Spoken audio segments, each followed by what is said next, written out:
Well, in May and June of last year, significant storm events all up and down the eastern seaboard. So we had some rather significant upslope and downslope failures along Jamberoo Mountain Road when we had trees coming down. About 180 odd metres of road length. We had several thousand tonnes of material slide down from above the road or below the road, and parts of the road drop over 300 millimetres. So a pretty significant amount of damage made the road untrafficable and unsafe.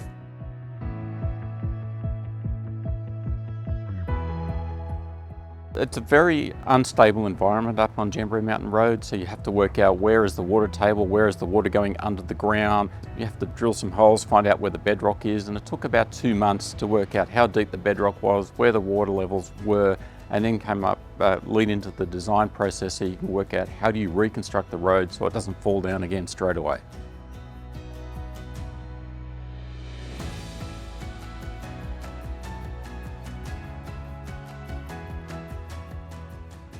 We installed some 240 cubic metres of concrete in the piles and capping beam alone.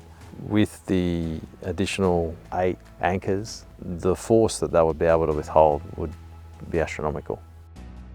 Well, one of the challenges is we're going to open what will look like a brand new road, and no one will be able to see the work that they're driving across.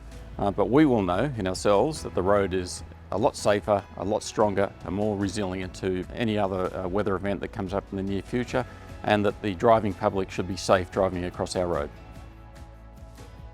Like the road that we've built here with the retaining wall, retaining system, that's a 100-year investment. Council's done very well in a long-term solution to a problem that's caused by major rain events.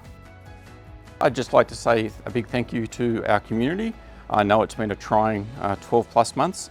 We appreciate your patience, and I'm really looking forward to seeing you driving across this brand new bit of road.